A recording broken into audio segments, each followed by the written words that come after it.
Hi, this is Ramos Reviews, the channel where I quickly express my thoughts and opinions about all types of movies. Today I'll be looking at 2021's Venom, There Be Carnage, directed by Andy Serkis. As I'm sure we all know, Spider-Man No Way Home was released in theaters 2 days ago. Unfortunately though, I have tickets to watch it with my family the day after Christmas. So yeah, I'm gonna have to avoid spoilers for another week or so. So in the meantime, I thought why not review the most recent Spider-Man related movie that was released before No Way Home. Plus, it was the first movie I watched that I thoroughly reviewed. So being the sequel to Venom, I wasn't that hyped for it even though I was okay with the original. However, the announcement and introduction of Carnage were what personally gave me excitement for the movie, not to mention the randomly chosen director Andy Serkis. I've never seen one of his directed movies, but I love him as an actor and his characters, so to see that he's going to be directing a Marvel movie, it really caught my attention. So once again, I don't have a clear rating system, but I do base my ratings on things like how well it's made, like special effects, directing, acting, how good it's written, like the story, characters, and creativity, and how entertaining and enjoyable I found the movie to be overall. So if you agree with me, that's great, and if you don't, that's fine. Everyone is open to opinion, and this is just mine. Now, let's get to the breakdown.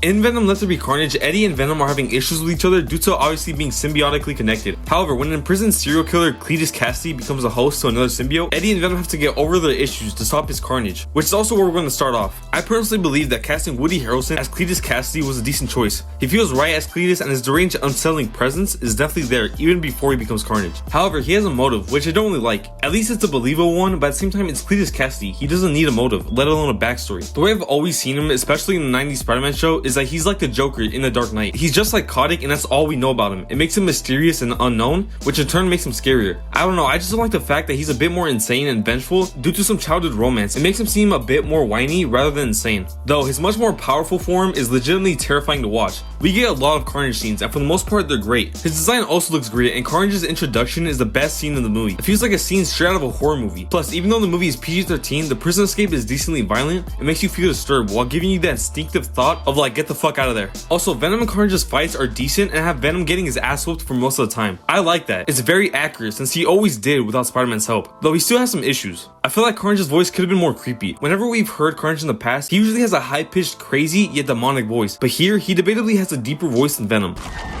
There you are. Death to you, father. Oh, shit! Think of the damage we can do now, man!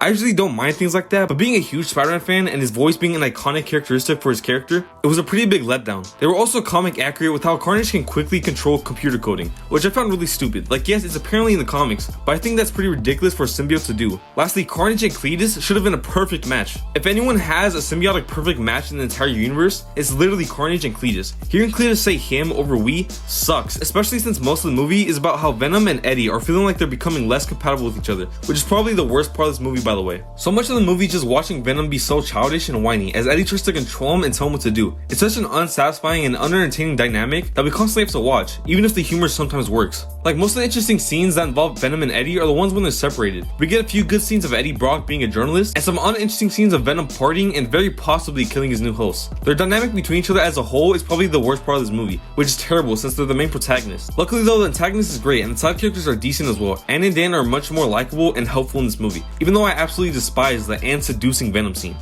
Yeah, you're the big sexy hero. You're the coolest, you're the hottest, and you're the bravest. I love seeing you in action.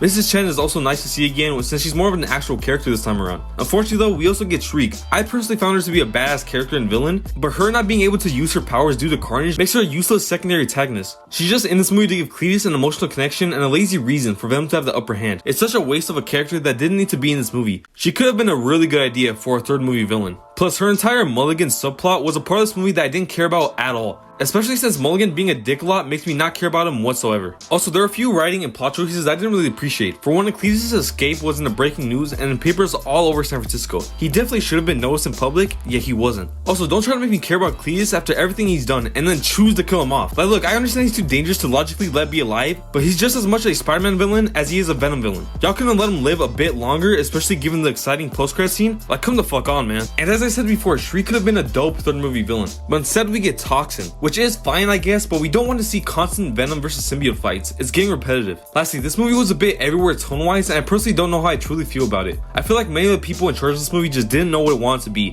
Many scenes made me feel like I was switching from watching a rom-com to a horror movie or action movie. Like, don't get me wrong, the humor works a few times and the action is really good by giving us good fight scenes and horrific carnage scenes, but I swear this movie gave me whiplash from how suddenly the tone would constantly change, almost like this transition to the rating.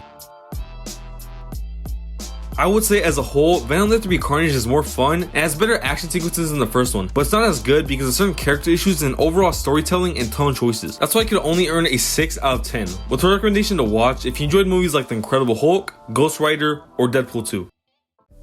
Thank you for watching this Ramos review on Andy Serkis' Venom, Let There Be Carnage. If you want me to review a movie, feel free to let me know in the comments down below. Also, if you enjoyed this review, please leave a like and subscribe. It would help a lot and I would thoroughly appreciate it. Anyways, I'll talk to you in my next review.